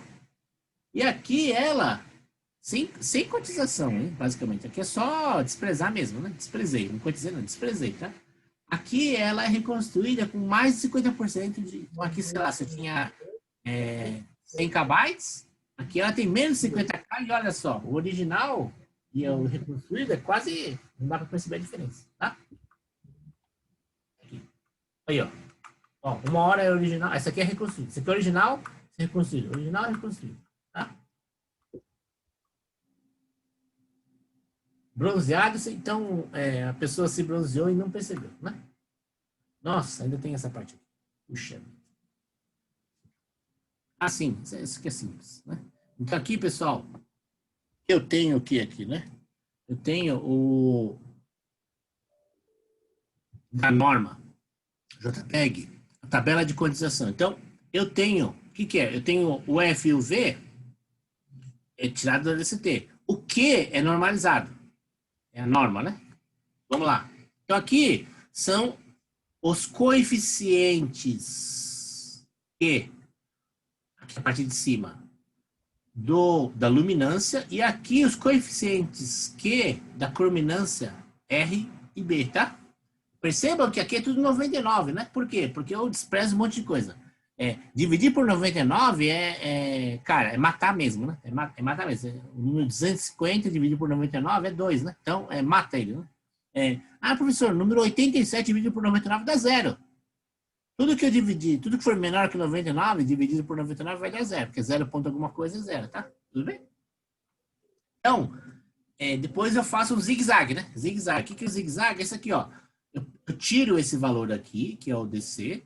Esse valor é feito uma diferença. Isso aqui chama de PCM, né?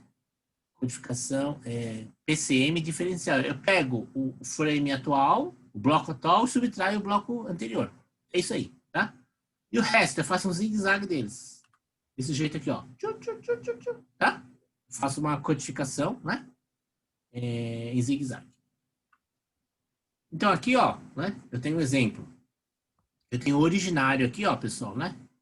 Os pixels que eu já calculei a DCT.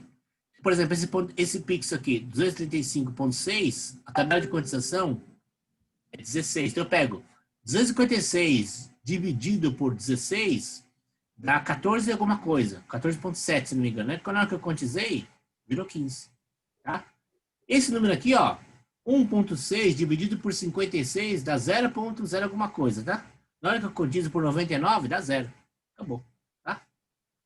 Ok? Então, a quantização, essa tabela aqui, perdão, exatamente, a quantização, essa tabela aqui, pega este ponto aqui, por exemplo, 1.6 dividido por 56, tá? Então, na hora que eu divido esse valor aí, dá um valor, né?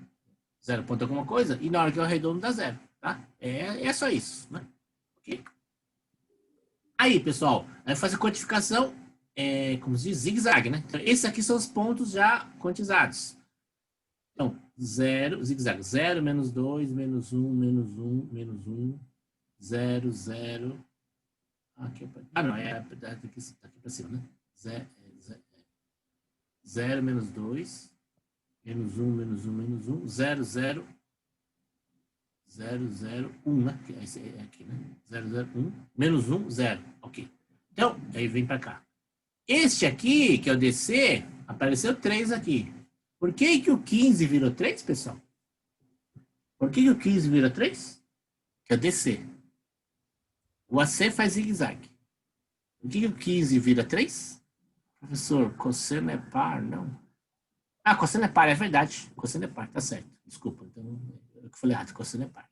Professor, ainda não entendi muito bem a questão de ser impar. Não, então eu que tinha errado, né? Cosseno é par, né? O exercício pode ser realizado de software? Pode, mas o Felipe, né? Quando cai na prova, também a prova você vai poder fazer por software, mas eu pediria que vocês fizessem tanto por Python uma vez, mas faz na mão também alguma vez, tá? Porque na prova a gente fazia na mão, tá? Então faz os dois jeitos, né? Mas eu queria perguntar por que o 15 virou 3, pessoal? Isso é uma informação importante. Por que esse 15 aqui, a codificação ela é assim, né? É em zigue-zague, mas o 15 virou 3, né? Por que o 15 virou 3? Por que o nível DC vira 3? Ele vira 3, pessoal, porque tem um DPCM. Então, o frame anterior devia ser 18, né? Aí faz 18 menos 15, lembra? O DC, o nível DC, ele não é o valor inteiro dele, não é o valor absoluto. Ele tem que fazer uma diferença. Então, provavelmente, o frame anterior era 18, né? 18 menos 15 dá 3. Se fosse 12, o anterior, seria menos 3 esse número aí, tá? 12 menos 15 dá menos 3, tá? Certo? E é feito assim, pessoal, para proteger mesmo. Então, o nível DC protege a informação.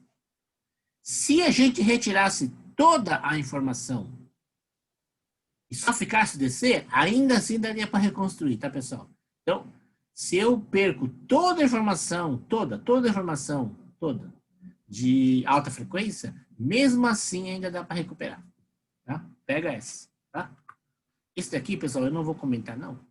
Vocês leiam esses slides aqui, tá? Vocês leiam esses dois aí, tá? Então, um pouquinho atrasado mesmo, né? Eu queria passar mesmo a questão básica da animação, porque a gente vai fazer laboratório, tá? A gente atrasou um pouquinho aqui, desculpa. Então, peço desculpas que a gente acabou atrasando um pouco a questão da animação, mas a animação é bem mais simples, né? Mas só para a gente, como vai ter laboratório, né? Então, conceito de percepção e introdução à animação, tá? Então, o vídeo, antigamente a gente não dava nada de vídeo. Desde o ano passado a gente começou a dar animação, que já é vídeo, né? Animação já é vídeo. Então, o que é? Figuras em movimento. Figuras em movimento e animação, tá bom? E é um vídeo, né? Certo? Então, por que funciona isso? Porque o olho humano, ele consegue só processar 12 imagens por segundo, no máximo, tá bom? A partir disso, ele começa a bagunçar.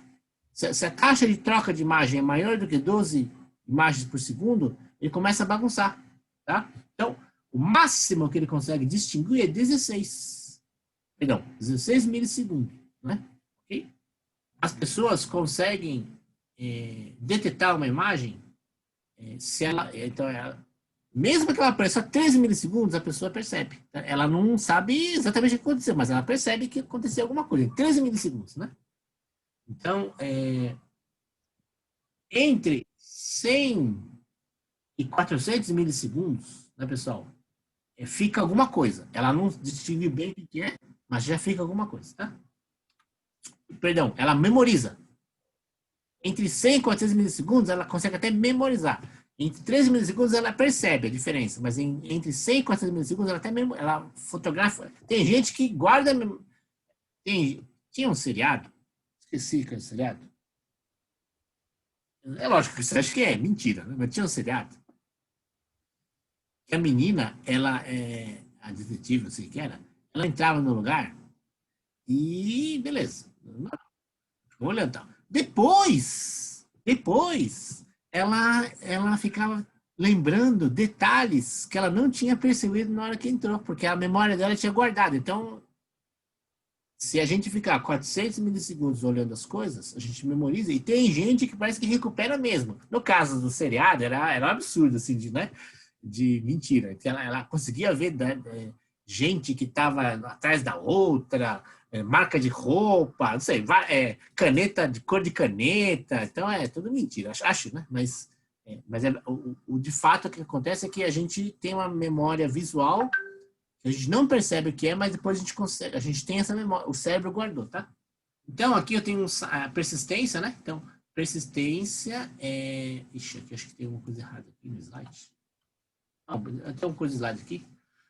A persistência pode criar uma visão, uma ideia de continuidade, tá? Então, em algum lugar, pessoal, esse site aqui, ele vai girando esse disquinho aqui e os cavalinhos vão andando, tá? No fundo é isso, tá? Taxa de quadros. O que é a taxa de quadros? Frame rate. Então, é a velocidade com que quadro é o frame, né? Quadro é a figura, né? Cada figura que vai sendo batida é um quadro. E a taxa de exposição disso é o frame rate, tá bom? O termo é tanto para câmera, vídeo, filme, computação gráfica, qualquer coisa. E em jogos, né? FPS, certo? Vamos lá. Sistema PAL-M, Brasil, é 29,97, né? Dividido em em campos pares e campos ímpares. Também não vou explicar isso em você, né? A resolução total, junto, né? Cada um é 200 e pouco, né? Mas juntado dá 525. Chama entrelaçado. Na TV digital brasileira, ou ISDB-TB, a taxa é o dobro, 59,94 FPS, porque ela é não entrelaçada, é de uma vez só, né? Resolução HD 1280 por 720, progressivo, desse jeito aqui, ou Full HD 1920 por 1080, só que cuidado, ela é entrelaçada, então ela tem quadro par e quadro ímpar. É interessante. Então a Full HD, ela é entrelaçada, tá? Ela não é direto, não. Então ela é 59,94, mas no fundo dá 30 FPS, tá? 30 FPS. Vamos lá. Esse aqui, ó. Aí. Então aqui tá o GIF, né? Que é daquele professor, daquele coisa lá que ele tá passando numa taxa de quadros que tá animando, né? Então, mas essas são imagens uma sobreposta das outras, tá? Se não me engano, 24 FPS. O que é animação? Animação é isso daí. Você vai passando a taxa, né? E o olho humano não consegue perceber a resolução da persistência retiniana extrapola a percepção humana. Então ela consegue, ela vai fundindo as imagens uma depois da outra, tá? Vai fundindo. Então dá a ideia de movimento, com a ideia dessa coisa da persistência da fluidez. A memória anterior e a nova imagem se sobrepõem e assim por diante, e vai dando uma ideia de movimento contínuo, tá bom? Aparência de movimento, né? E aqui, pessoal, né, dois conceitos que a gente vai trabalhar, a gente vai usar na quinta-feira, né? É a questão do keyframe, ou... Isso aqui, quem que bolou isso aqui? Quem familiarizou isso aqui? O Walt Disney. O Walt Disney é que bolou esse negócio aqui. Então, o que o Walt Disney bolou? Não foi ele o que criou, mas ele patenteou, né? Parece. O Walt Disney era danado. Tudo que era importante ele patenteou, tá? Então, o keyframe. Então, são os quadros importantes para você dar as cenas-chave do filme, né? Então, aqui, ó, você tem a cada 5, né? Cada 4, né? Ou cada 5.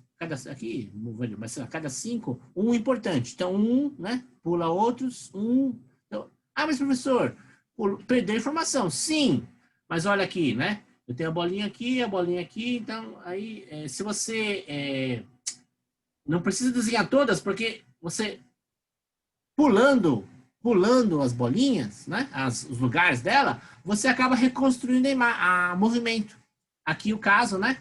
Do andante, né? A pessoa andando, ó, tocou o piso em 2 pontos, uma perna, um pé saiu, depois ficou para trás, e aí para frente de novo. Então, ó, estas 5, né? 5 ou 4, né? Aqui depende se é 4 ou 5, mas essas 4 poses, que são os keyframes aqui, né? Já dá ideia, já deu uma ideia do movimento, assim, pelo menos, o que vai acontecer.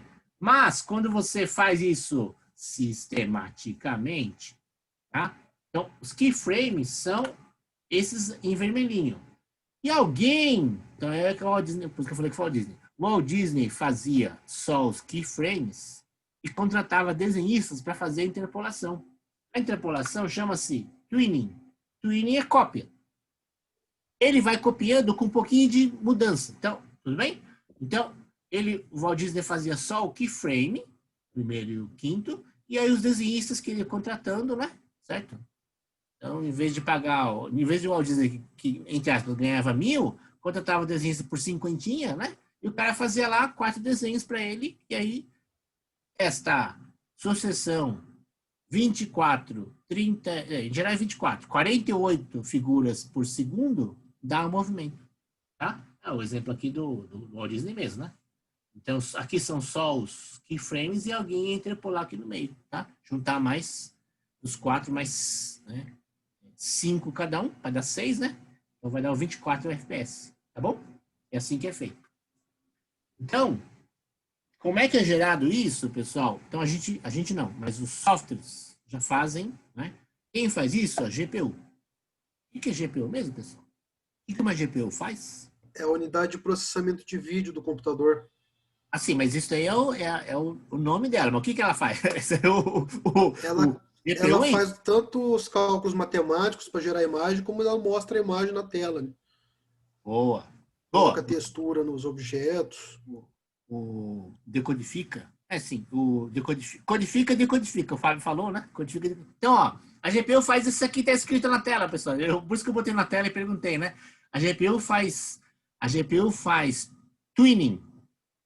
A GPU faz tuning. A CPU é o Walt Disney. A CPU é o Walt Disney. A CPU, ela coloca os keyframes. E a GPU faz os desenhistas do Walt Disney, tá? Então, o Walt Disney, ele contratava, sei lá, 20 avos o preço de um desenhista auxiliar dele para fazer o trabalho de fazer um monte de desenhos, né? Então, a GPU faz isso. E ela faz isso como? Ela faz isso por quaternios e interpolação linear.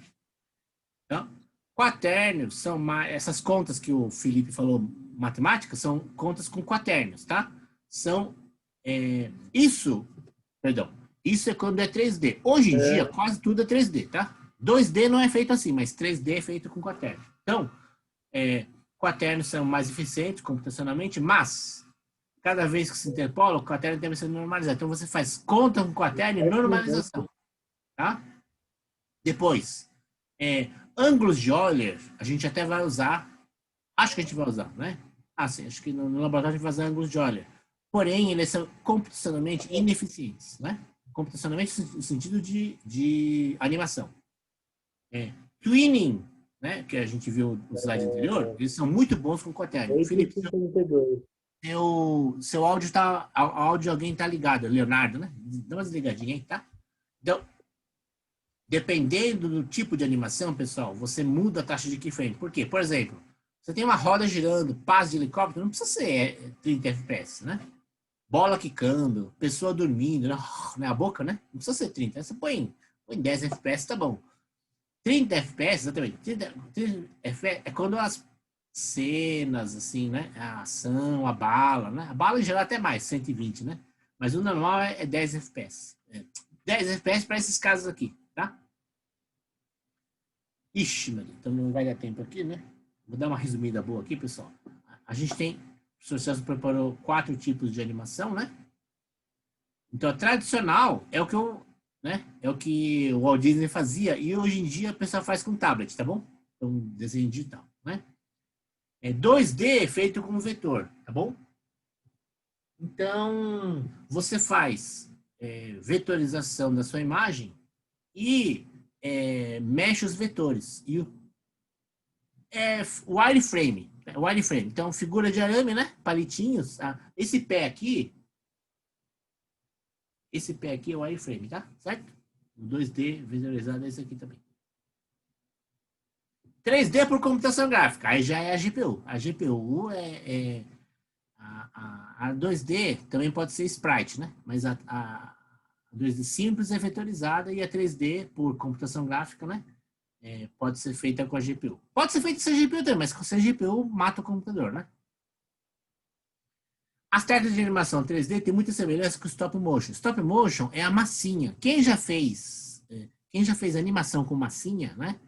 É isso aí. Você faz a massinha, bate a fotografia, muda a massinha, e vai fazendo assim, e vai batendo quantas fotografias forem, e aí passa uma depois da outra, sai a animação. É isso aqui, stop motion, tá?